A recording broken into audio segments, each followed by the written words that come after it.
So guys, in this video we will try to determine how the multi-core processor is affecting the Zbrush performance, or yeah, this. And we have this on displays of the screen here. We have on the left, we have all my cores, which are 32 logical cores. This is, my processor now is AMD Ryzen 3950, which has 16 normal cores, but 32 logical cores. So now we will see if Zbrush is utilizing all the 32 cores and which operations it uses all the cores. So obviously when we rotate this model has a lot of fiber mesh. It has also 95 subtools, so a lot of subtools. And although the total points here are 23 million, it's not too much. On my old machine it was pretty much a lot of lag. And now you see when I'm rotating the model, only rotating is making the processors go up like 70%, almost, some of them 60%. And if we go to the jacket, for example, only the jacket, and we rotate it, it's not too much, I mean 50 something percent. But if we increase the polygons, because now the jacket is 1.5 million, if we Control D and increase it to 5.9 million, and then increase it again to 23 million, and then increase it again, and subdividing, as you see, is using some of the processors, but not exactly all of them. Now it's subdividing, and now it is 95 million. So you cannot go over 1 million polygons on one subtool in Zbrush. That's a kind of a thing. And now I'm just panning here, and you see Zbrush, although it's going down subdivisions, to just visualize this, all the processors are going up to 90%, which is good, Why? Because it's not just one processor going to 95%, all the processors are utilized. So we are using all of our processing power, which is good. If we were to use only just part of it, it will be bad. So when we're moving, when we're panning, when we're doing this, just the basic canvas operations, all the Zbrush cores, all the cores of the processor are utilized, which is fine. Okay, now let's try to mask. And while I'm masking, we see some of the processors are good, but the masking probably is not very help. Why not? Then I will invert the mask, and let's fill this with some color. For example, this one. Filling with color requires a little bit of processor, yes. And let's try to work with our standard brush over this. So now I'm just drawing with the standard brush, and we can see our processor cores are going up. All of them are going up, and it's all right. 100 million polygons, it's not that heavy for this kind of processor, of course. If I were to be with my old processor, which by the way I made this model on, I changed my processor few days ago, maybe less than a week, and this model, older model, is from my latest course that I've made, and it will be up very soon. Probably it's already up if you are watching this like few days after I created this video.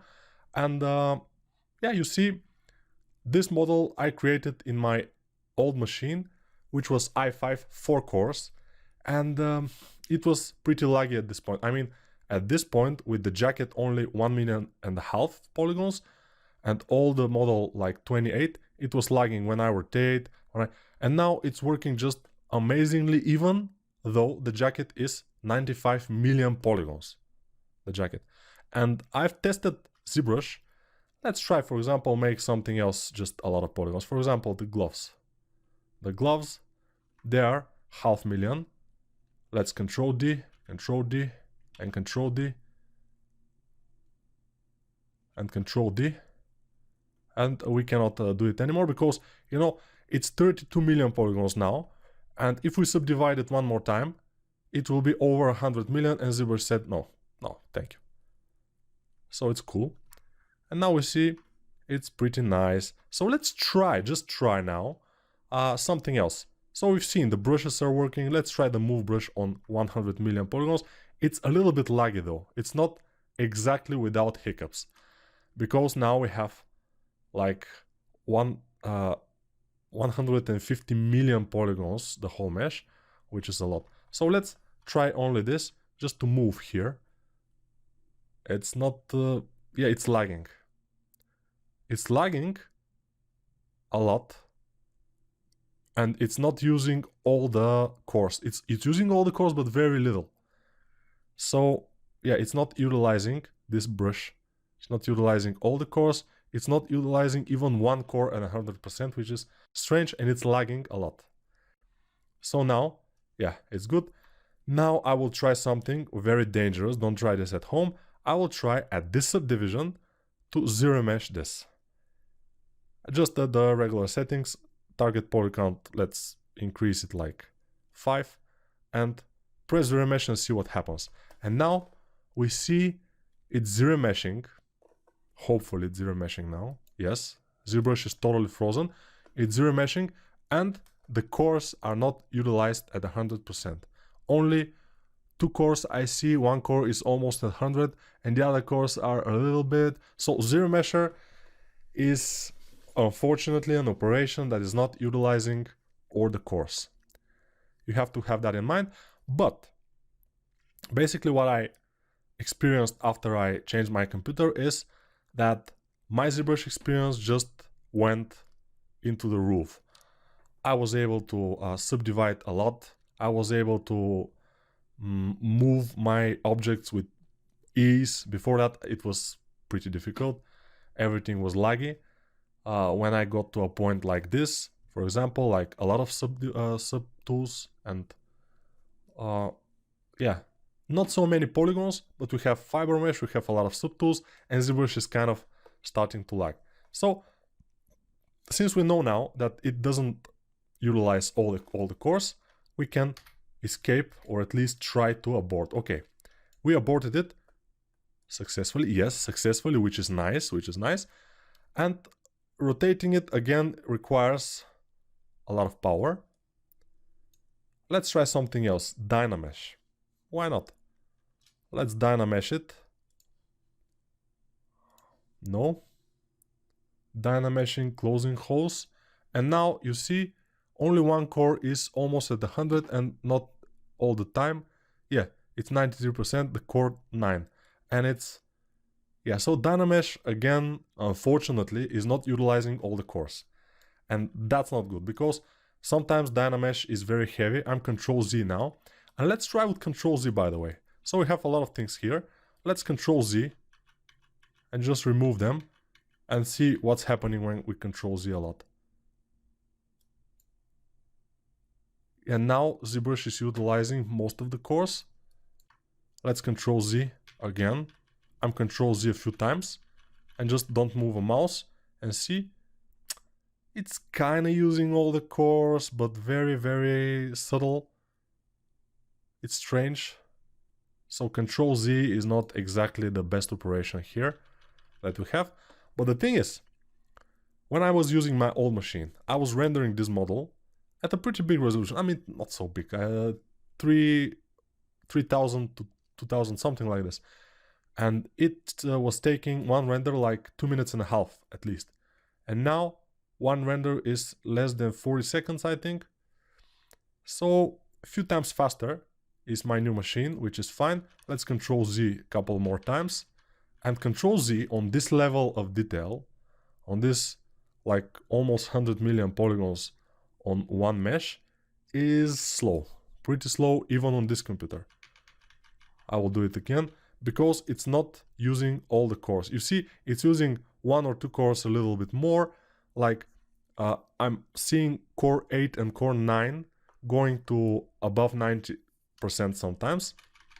I'm Control Zing again, and you see core 9 and core 10 even, and now it's using all the cores. I don't know why. Perhaps some system process,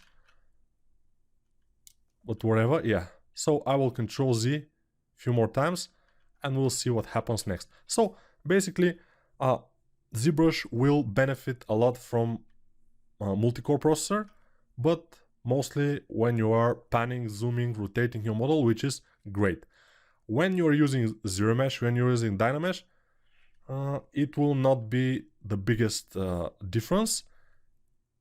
Now, when you're using those things, the maximum frequency of your processor cores will be of what matters, because it will use one core. But if one core of your processor can go up to 5 GHz, for example, mine are going up to 4.7.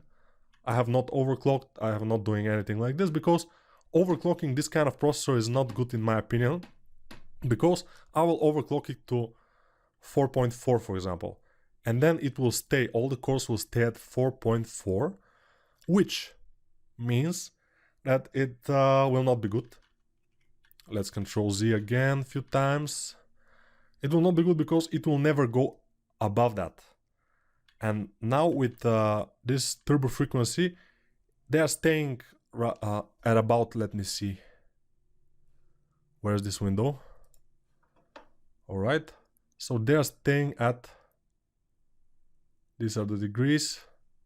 Okay, they're most of the time staying at 3.4, 3.5, 3.6 gigahertz. And sometimes when they need to be, like for example, when I'm doing this, if they need, they go up to whatever, up to 4.7, even some of the cores, not all the cores, of course. I will Control Z again, and we see these are the real cores here, 16 cores we have. Okay. We will try to Control Z again a few times. And then we will try the render and we'll see how much cores are used with the render. So you see 4.5 even gigahertz we can see from Control Z and rotating and everything. It just, this dynamic frequency is very nice, because when you need it, the processor will go up. And if you overclock it once, it will not use this dynamic frequency and it will stay at 4.4, for example, which is great, but it will not go higher. And if you need a single core performance, you will not have it. So I'm trying to Control Z again. It doesn't happen. Why not? I'm not sure. I'm at the end of the line here. Okay, and I cannot go lower than this, which is strange because Zbrush is all the time using all the processor. But whatever, I can go down from here, like 5 subdivisions, not 9, maybe 6. 6 was good, yeah. And then they'll higher. And now let's try to render it. Remember that the gloves are a little bit bigger, so we increase here. We go up to see the utilization of computers, of the processor I mean. And now let's see, we have this. Let's render and see what happens. Now it's not good. I mean, you see CPU 10 and CPU 8 and CPU 11 around this area, they are like bumped, and now all the CPUs are, it's good, yeah. So we're rendering, and now all the CPUs, it was probably some kind of preparation for render, and now we see for like less than 40 seconds it will be done, yeah, with shadows. And I don't see ambient occlusion, so yeah, ambient occlusion is not on. But if we turn on ambient occlusion 2, which is, we'll bump it up the resolution to 8, and I will rotate it and render again. Let's see. So in the beginning, now it's utilizing all the cores. Pretty nice. I like that. Utilizing all the cores is always the best. Let's see. Yeah, so rendering is ZBrush, although I don't know if you will be doing that a lot, but it's going to utilize all of your cores. I think logically we can assume that it will utilize even 64 cores or even more.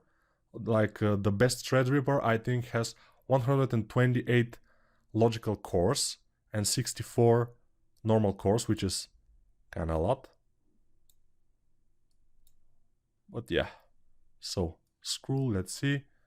It's looking fine, and I was able to do turntables with this, with shadows, which on the other computer that I had on the i5 will take me like 6 hours. Here they take like 40 minutes and they're done, which is pretty good. Something else we want to test? No, ZeroMesher, Dynamesh, we tested, and of course the main thing is the rotation. It's very, very important to have a good rotation without hiccups and everything. And you see, when I'm moving the model, it's a little bit laggy, not too much, but a little bit laggy, because this is the fiber mesh here, and we are on the bigger resolution now, you see. And if we go to actual and try to do it, it's not that laggy, I mean, but it's lagging even a little bit. And it's utilizing all the 32 logical cores, which is okay. So I'm rotating, you see how the numbers are changing. Let's see the gun here.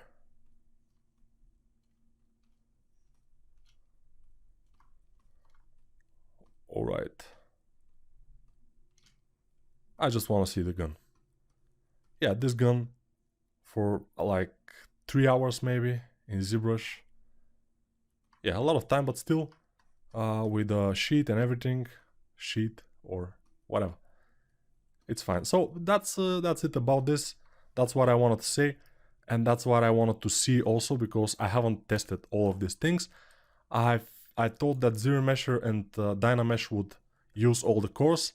That was not the case, but the brushes most of the time are using all the cores, and the moving and everything is using all the cores. Saving though, let's try to save it and see. Now saving, not using all the cores, but they're not needed probably. But yeah, saving is not using all the cores basically. So that's also unfortunate. Hopefully in the newer version of Zbrush, this is 2020.1.3 or no, 0.1.1. Let me show you. Here on the upper left corner, you see the version. This is one of the newest versions, and we'll see how they will develop this software. Bye for now.